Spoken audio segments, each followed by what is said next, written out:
Hello കഥ and ക്യാമറയുടെ പുതിയൊരു വീഡിയോയിലേക്ക് എല്ലാവർക്കും സ്വാഗതം. സോ വൺസ് അഗെയിൻ കൂലിനെ പറ്റിയാണ് ഇന്നത്തെ വീഡിയോ. അപ്പോൾ ട്രെയിലർ റിയാക്ഷൻ ചെയ്യണം എന്നാണ് ഞാൻ ഇനീഷ്യലി വിചാരിച്ചത്. പക്ഷെ എന്താ വെച്ചാൽ കഴിഞ്ഞ വീഡിയോന് എനിക്ക് കോപ്പിറൈറ്റ് ഇഷ്യൂ വന്നു. അപ്പം ഞാൻ വിചാരിച്ചു ഇനി ട്രെയിലർ ഇട്ടിട്ട് വേറൊരു കോപ്പിറൈറ്റ് കിട്ടണ്ട, കാരണം അത് വേണ്ടെന്ന് വിചാരിച്ചു, അത്ര തന്നെ. അപ്പോൾ ഇന്ന് ട്രെയിലർ റിയാക്ഷൻ അല്ല, നേരെ പക്ഷേ ട്രെയിലർ കണ്ടിട്ട് എൻ്റെ ഒപ്പീനിയനാണ് ഞാൻ ഷെയർ ചെയ്യാൻ പോണത്. ആൻഡ് വാട്ട് ഹാപ്പൻഡ് ഇസ്, ഇന്ന് ചെറുതായിട്ട് ക്ഷീണിച്ചിട്ടുണ്ട്. മോൻ കണ്ടാൽ നിങ്ങൾക്ക് മനസ്സിലാവും. എനിക്ക് ട്രെയിലർ കറക്റ്റ് ടൈമിന് കാണാൻ പറ്റിയില്ല, കുറേ തിരക്കിൽ പെട്ടുപോയി. ആൻഡ് ട്രെയിലർ ഏകദേശം ഒരു 4-5 മണിക്കൂർ കഴിഞ്ഞിട്ടാണ് ഞാൻ കണ്ടത്. അപ്പോൾ അതിൻ്റെ ചെറിയൊരു പ്രശ്നം എനിക്ക് ഇനീഷ്യലി ഫേസ് ചെയ്തു കാരണം ഞാൻ കൂലി എന്ന് പറയുമ്പോൾ ഭയങ്കര ഹൈപ്ഡ് ആയിട്ടുള്ള രീതിയിലാണ് നിന്നിരുന്നത്. എക്സൈറ്റഡ് ആണ് കൂലി കാണാൻ വേണ്ടിയിട്ട്. അതുകൊണ്ട് തന്നെ ട്രെയിലർ വന്ന സമയത്ത് എൻ്റെ മനസ്സിൽ കുറേ കാര്യങ്ങളുണ്ടായിരുന്നു. ഇപ്പോൾ ഈ എക്സ്പെക്റ്റേഷൻ കിൽസ് എന്നൊക്കെ പറയുമല്ലോ, അത് 100% ഷുവറാണ്. അത് ഇന്ന് ട്രെയിലർ കണ്ടപ്പോൾ എനിക്ക് വളരെ ആവറേജ് ആയിട്ടാണ് ട്രെയിലർ തോന്നിയത്. പക്ഷേ ഞാൻ 2 വട്ടം കണ്ടു, സെയിം അവസ്ഥ. 3-ാമത്തെ വട്ടം കണ്ടു. 4-ാമത്തെ വട്ടം കണ്ടപ്പോൾ എനിക്ക് കുറേ കാര്യങ്ങൾ മനസ്സിലായി. ഈവൻ അതിൽ കൊടുത്ത BGM ഇപ്പോൾ എൻ്റെ മനസ്സിൽ അരംഗമതിരട്ടുമേ ആ സംഭവമൊക്കെ വന്നിട്ടുള്ള ഒരു കിടിലം രീതിയിലായിരിക്കും ട്രെയിലർ കട്ട് ചെയ്തിട്ടുണ്ടാവുക എന്നുള്ളതാണ്. പക്ഷെ കണ്ട സമയത്ത് വെറും നോർമൽ ട്രെയിലർ, അതും ഒരു രസമില്ലാത്ത രീതിയിലുള്ള BGM എന്നൊക്കെ എനിക്ക് തോന്നി. അപ്പോൾ ആദ്യം കണ്ടു, രണ്ടാമത് കണ്ടപ്പോഴും സെയിം ഒരു ഗുഡ് ബാഡ് അഗ്ലി പറഞ്ഞ സിനിമ ഉണ്ടായിരുന്നു, അതിൻ്റെ ട്രെയിലറൊക്കെ കട്ട് ചെയ്ത പോലെ തോന്നി. ദൈവമേ, അങ്ങനത്തെ ഒന്നും ആവരുതേ എന്നുള്ളൊരു പ്രാർത്ഥനയായിരുന്നു എനിക്ക്. പക്ഷേ അങ്ങനെയാണ് എനിക്ക് തോന്നിയത്. ആൻഡ് കുറേ ട്രെയിലറിൽ കുറേ മൊമെൻറ്റ്സ് ഉണ്ട്. അത് തിയേറ്ററിലെ സ്ക്രീനിൽ വരുമ്പം കൈയടിക്കാനും ആർത്ത് വിളിക്കാനും പറ്റുന്ന രീതിയിൽ തന്നെയാണ്. പക്ഷെ അത് കട്ട് ചെയ്ത രീതി, അത് വന്നിട്ട് നോർമലായിട്ടുള്ള രീതിയിൽ ഒരു സാധാരണ നമ്മൾ എന്നും കണ്ടുവരുന്ന രീതിയിലുള്ള ഒരു സിനിമ കാണുന്ന ഒരു ഫീല്, ഒരു ട്രെയിലർ കാണുന്ന ഫീലായിരുന്നു തന്നത്. ആൻഡ് BGM അനിരുദ്ധിന് എന്ത് പറ്റി എന്നുള്ളത് ഞാൻ ആലോചിച്ചു. ഇതൊക്കെ കേൾക്കുന്നവർ, ചിലപ്പോൾ ഇഷ്ടപ്പെട്ടവർ എന്നെ നന്നായിട്ട് തെറി വിളിക്കാൻ ചാൻസ് ഉണ്ട്. പക്ഷേ എന്നാൽ കൂടെ ഞാൻ ഇനീഷ്യലി ഇങ്ങനെയൊക്കെ വിചാരിച്ചത്, അതെൻ്റെ എക്സ്പെക്റ്റേഷൻ്റെ പ്രശ്നം തന്നെ ആയിരിക്കും. ആൻഡ് 3-ാമത്തെ വട്ടം ഞാൻ ഈ പറഞ്ഞ പോലെ കണ്ടപ്പോൾ ഓക്കെ, എനിക്ക് ട്രെയിലർ അപ്പോഴും ആവറേജ് ആയിട്ടാണ് തോന്നിയത്. പക്ഷെ BGM നന്നായിട്ട് തോന്നി. കാരണം എന്താ വെച്ചാൽ എനിക്ക് തോന്നി ഓക്കെ, ഈ ഒരു സംഭവം തിയേറ്ററിൽ വരുമ്പോൾ ഇതും രസമായിരിക്കും, ഈ ഒരു രീതിയിലും ഈ ഒരു അപ്രോച്ചും നല്ലതായിരിക്കും തോന്നി.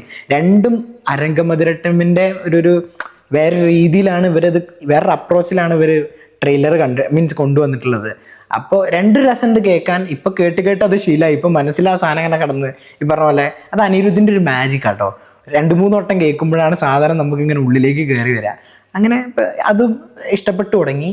ആൻഡ് ട്രെയിലർ എനിക്ക് തോന്നുന്നത്, ഇത് സത്യം പറഞ്ഞാൽ ഇപ്പം എനിക്ക് മാത്രമല്ല 2-3 പേരെടുത്ത് ഞാൻ സംസാരിച്ചപ്പോൾ അവർക്കും വളരെ ആവറേജ് ആയിട്ടാണ് ട്രെയിലർ ഫീൽ ചെയ്തത്. അതിൻ്റെ മെയിൻ റീസൺ എന്ന് പറഞ്ഞാൽ ലോകേഷിൻ്റെ സാധാരണ കണ്ടുവന്നിട്ടുള്ള സിനിമകളുടെ ട്രെയിലർ, ഇപ്പോൾ ലിയോയിലേക്ക് പോവുകയാണെന്നുണ്ടെങ്കിൽ ലിയോൻ്റെ ട്രെയിലർ വന്ന അന്ന് തന്നെ മൾട്ടിപ്പിൾ ടൈംസാണ് കണ്ടിട്ടുള്ളത്. അത് അത്രയും എന്താ പറയുക, ഒന്നും കൂടെ വാച്ച് ചെയ്യാനുള്ള ഒരു എലമെൻറ്റ്സ് ആ ട്രെയിലറിൽ ഉണ്ടായിരുന്നു. നമുക്കിങ്ങനെ ഭയങ്കര ക്യൂരിയോസിറ്റി, എന്തൊക്കെയോ വലിയ സംഭവം നടക്കുന്നുണ്ട്, BGM ആവട്ടെ എല്ലാം കൊണ്ടും. പക്ഷെ ഇതിലേക്ക് വന്നപ്പോൾ അത്രയും അട്രാക്റ്റീവായി തോന്നില്ല. അത് ഞാൻ മാത്രമല്ല, എൻ്റെ ഫ്രണ്ട്സ് ഒക്കെ ഇതന്നെ പറഞ്ഞത്. അപ്പം എനിക്ക് തോന്നി ഓക്കെ, എന്തെങ്കിലുമൊക്കെ സംഭവം ഉണ്ടാവുമല്ലോ. കാരണം ഇപ്പോൾ ഒന്നാമതേ കൂലിക്ക് ഓവർ ഹൈപ്ഡ് ആയിട്ടാണ് നിൽക്കുന്നത്. മേ ബി അതൊന്ന് കുറയ്ക്കാൻ വേണ്ടിയിട്ട് അവർ മനഃപൂർവ്വം ചിലപ്പോൾ ചെയ്തതായിരിക്കാം. എനിക്കതാ തോന്നുന്നത്. ഇതൊരു രീതിയിലുള്ള ഒരു ഫേക്കിംഗ് ആണ്. BGM ഒക്കെ വേറെ രീതിയിലുള്ള BGM കൊടുത്തു. കാരണം ഒറിജിനൽ സാധനം, കാരണം ലോകേഷിൻ്റെ ഇൻ്റർവ്യൂ എന്നൊക്കെ മനസ്സിലായിട്ടുള്ളൊരു കാര്യം എന്താണെന്ന് വെച്ചാൽ ആൾ പറയണ്ടായി, എനിക്ക് ഇതിൻ്റെ കുറേ ഗ്ലിംസോ ടീസറോ ട്രെയിലർ പോലെയോ അങ്ങനെ ഒന്നും ഇറക്കണ്ട, ഒറ്റ ട്രെയിലർ അതിൽ ഫിനിഷ് ചെയ്യാന്ന് പറഞ്ഞത്, പിന്നെ സ്ക്രീനിൽ കാണണം എന്നാണ് പറഞ്ഞത്. അതുകൊണ്ട് അവർക്ക് ആ ഒരു യൂണിവേഴ്സ് അല്ലെങ്കിൽ അവർ ആ ഒരു വേൾഡ് പുറത്ത് നമുക്കിങ്ങനെ എന്താ പറയുക എക്സ്പോസ്ഡ് ആയി കാണിക്കണം താല്പര്യമില്ല. സിനിമ ഇറങ്ങട്ടെ അപ്പം കാണട്ടെ എന്നുള്ള മൈൻഡ് സെറ്റാണ്. അതുകൊണ്ട് തന്നെ കുറേ കാര്യങ്ങൾ ഒളിപ്പിച്ച് വെച്ചിട്ടുള്ള ട്രെയിലറാണ് എനിക്ക് 3-ാമത് കണ്ടപ്പോൾ മനസ്സിലായിട്ടുള്ളത്.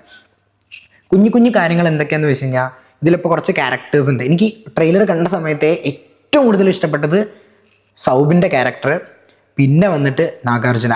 ആള് വേറെ രീതിയിലായിരിക്കും ഇത് പ്രസൻറ്റ് ചെയ്യുന്നുണ്ടാവുക. ആ ക്യാരക്ടർ നാഗാർജുന പ്രസൻറ്റ് ചെയ്തിട്ടുള്ള ട്രെയിലർ കാണുമ്പോൾ തന്നെ ഇതൊരു സൂപ്പർ ആയിട്ടുള്ള പരിപാടിയായിരിക്കും. കാരണം ആള് വന്നിട്ട് നെഗറ്റീവ് ഷെയ്ഡാണ് ചെയ്യണത്. അപ്പോൾ ആ ഒരു നെഗറ്റീവ് റോളിന് പറ്റിയിട്ടുള്ള രീതിയിലാണ് കോസ്റ്റ്യൂംസ് ആവട്ടെ എല്ലാ കാര്യങ്ങളും.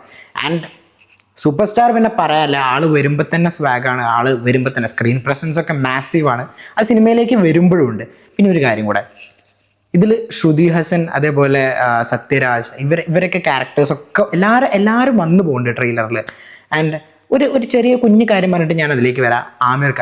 ആമിർ ഖാൻ്റെ ആ ഒരു പോർഷൻ എനിക്ക് കണ്ടപ്പോൾ ഒരു ചൈൽഡിഷ് കൈൻഡ് ഓഫ് തിങ് പോലെ എനിക്ക് തോന്നിയിട്ടില്ല. എല്ലാവർക്കും അത് തോന്നിയോ എന്നുള്ള അറിയില്ല, തികച്ചും പേഴ്സണലാണ്.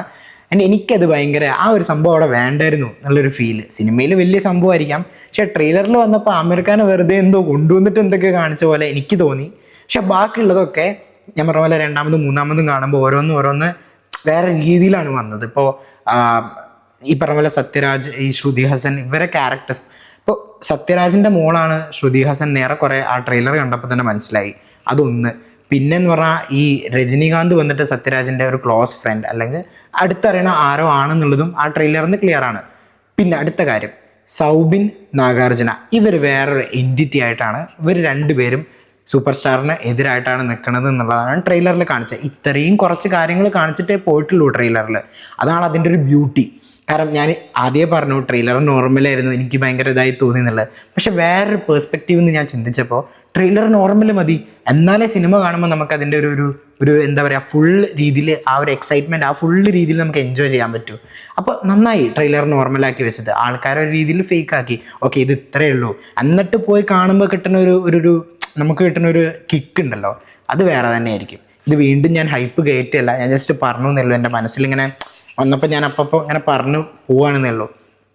സോ സൗബിൻ്റെ ക്യാരക്ടർ വന്നിട്ട് നമ്മുടെ ഒരു ട്രെയിലറിൽ തന്നെ ഇത് ഞാൻ റിയാക്ഷൻ ചെയ്യാത്ത കോപ്പിറൈറ്റ് കാരണമായിരുന്നു, അല്ലെങ്കിൽ ക്ലിയർ ആയിട്ട് നിങ്ങൾക്കും ഇത് മനസ്സിലാവും. ഇതിപ്പോൾ എങ്ങനെയാണെന്നുള്ളതെന്ന് പറഞ്ഞു കഴിഞ്ഞാൽ അറിയില്ല. എനിവേസ് ഞാൻ അങ്ങനെ എടുത്തെടുത്ത് പറയാം ട്രെയിലറിലുള്ള. അപ്പോൾ സൗബിൻ്റെ ക്യാരക്ടർ വന്നിട്ട് കുറേ ആൾക്കാരുണ്ട് ആളെ അണ്ടറിൽ വർക്കണേ, അവരെടുത്ത് പറയുന്നുണ്ട് ഇത്രയും ആൾക്കാരല്ല എനിക്ക് വേണ്ടത്, ആ ഒരു ഒറ്റ കൂലിനെയാണ് വേണ്ടത് എന്നുള്ളത്. അപ്പോൾ രജനീകാന്ത് ആ ഒരു സീനിലേക്ക്, അത് രജനീകാന്ത് ആണെന്നുള്ളത് ഏറെക്കുറെ അറിയാം എല്ലാവർക്കും. അപ്പോൾ ആളെ സൗബിൻ തിരയാണെന്നുള്ള മനസ്സിലായി. അപ്പോൾ സൗബിൻ, ഈ സത്യരാജ്, രജനീകാന്ത് ഇവർ തമ്മിൽ എന്തോ കണക്ഷൻ ഉണ്ട്. രജനീകാന്തിൻ്റെ അവിടേക്ക് വരുന്നേക്കാളും കൂടുതൽ സത്യരാജിൻ്റെ അടുത്തേക്കായിരിക്കും കണക്ഷൻ വരിക. കാരണം ആൾ എന്തൊക്കെയൊക്കെയോ നിഗൂഢത നിറഞ്ഞ ഒരു ക്യാരക്ടർ പോലെ എനിക്ക് തോന്നി. സോറി അപ്പോൾ അങ്ങനത്തെ ഒരു ക്യാരക്ടർ പോലെ എനിക്ക് തോന്നി. അപ്പോൾ ആളെ രക്ഷിക്കാൻ അല്ലെങ്കിൽ ആൾക്ക് എന്തെങ്കിലും പറ്റിയിട്ട് ആളെ മോളെ സംരക്ഷിക്കാൻ വേണ്ടിയിട്ട് വരുന്ന ഒരു രീതിയിലാണ് ട്രെയിലർ കാണുമ്പോൾ നമുക്ക് തോന്നണേ. ബാക്കി ഇനി സിനിമ വരുമ്പോൾ നമുക്ക് കാണാം. പക്ഷേ അതാണ് ഞാൻ പറഞ്ഞത്, നോർമലായിട്ടുള്ള ട്രെയിലർ, എവിടേക്കൊക്കെയോ കണ്ടു മറന്നൊരു കഥകളൊക്കെ ഓർമ്മിപ്പിക്കുന്ന രീതിയിലുള്ള ഒരു ട്രെയിലർ. എനിക്കൊരു ആവറേജ് ഫീലേ ട്രെയിലർ വന്നിട്ടുള്ളൂ. പക്ഷേ വെയിറ്റ്, സിനിമ ഇതിലും വലുതാവുമെന്ന് പ്രതീക്ഷിക്കുന്നുണ്ട്. അത് ഉറപ്പായിട്ടും വരും. കാരണം അതിനൊറ്റ പേരേ ഉള്ളൂ, ലോകേഷ് കനകരാജ്. ആളുടെ പഴയ സിനിമകൾ എടുത്തു നോക്കിയാൽ മതി, എല്ലാവർക്കും അറിയാം. പിന്നെ വേറൊരു ഇമ്പോർട്ടൻ്റ് ആയിട്ടുള്ള കാര്യം, ഇന്നലെ മൂവിക്ക് നമ്മളെ എന്താ പറയുക സെൻസർഷിപ്പ് കിട്ടി, A സർട്ടിഫിക്കറ്റാണ് കിട്ടിയത്. അപ്പോൾ A സർട്ടിഫിക്കറ്റിനുള്ള കാര്യങ്ങളൊക്കെ ട്രെയിലറിൽ ഉണ്ടായിരുന്നോ? ഒട്ടുമില്ല. അവിടെയും ഞാൻ പറഞ്ഞ സംഭവമാണ് ഞാൻ പറയണത്. അപ്പോൾ ഇതിന്ന് 100% ക്ലിയറാണ്, ഫേക്ക് ചെയ്തിട്ടുള്ളൊരു ട്രെയിലറാണ്.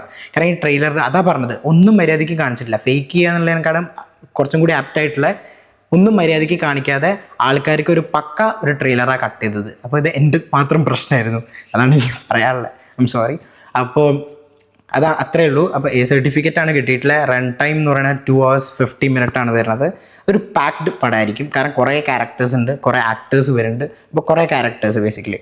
അപ്പോൾ അവർക്കൊക്കെ വന്ന് പോകാൻ ഉള്ള സ്പേസ് സിനിമയിൽ വേണം. 2 hours 50 minutes എന്ന് പറയുന്നത് പെർഫെക്റ്റ് ടൈമിംഗ് ആണ്.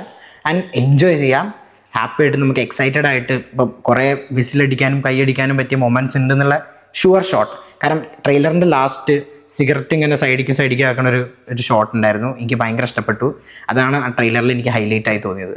പിന്നെ ബാക്കി ഞാൻ പറഞ്ഞ പോലെ തന്നെ ഇതെൻ്റെ പേഴ്സണൽ ഒപ്പീനിയനാണ്, എനിക്ക് ആവറേജ് ആയി തോന്നിയത്. അതങ്ങനെ തന്നെ ഇരിക്കട്ടെ. കാരണം എൻ്റെ ഞാനൊരു ഓവർ ഹൈ പീക്കിലായിരുന്നു നിന്നിരുന്നത്. അതൊന്ന് താഴത്തേക്ക് വന്നത് നന്നായി. കാരണം ഇനി സിനിമ കാണുമ്പോൾ എനിക്ക് കുറച്ചും കൂടി ഒന്ന് എൻജോയ് ചെയ്ത് കാണാൻ പറ്റും. അപ്പോൾ നിങ്ങളുടെ അഭിപ്രായം ഇതിലും വ്യത്യസ്തമായിരിക്കും, അത് നിങ്ങൾ കമൻറ്റ് ബോക്സിൽ ഷെയർ ചെയ്യുക. എന്തായാലും ഡിഫറെൻറ്റ് പേഴ്സ്പെക്റ്റീവ്സ് ഉണ്ടാവുമല്ലോ. അപ്പോൾ നിങ്ങളുടെ പേഴ്സ്പെക്റ്റീവ് അല്ലെങ്കിൽ ഒപ്പീനിയൻ കമൻറ്റ് ബോക്സിൽ ഷെയർ ചെയ്യൂ. ഇഷ്ടപ്പെട്ട ലൈക്ക് ചെയ്യൂ. ഇങ്ങനത്തെ വീഡിയോസിന് വേണ്ടിയിട്ട്, ഇങ്ങനത്തെ അപ്ഡേറ്റ്സിന് വേണ്ടിയിട്ട് എൻ്റെ ചാനൽ സബ്സ്ക്രൈബ് ചെയ്യുക. That's it for today. ഭയങ്കര വേഗം എന്തൊക്കെയോ പറഞ്ഞ പോലെയായി. I am really sorry about that. So ഒന്ന് ഇത്ര നേരം സഹിച്ചതിന് എല്ലാവർക്കും നന്ദി. അപ്പോൾ ബൈ.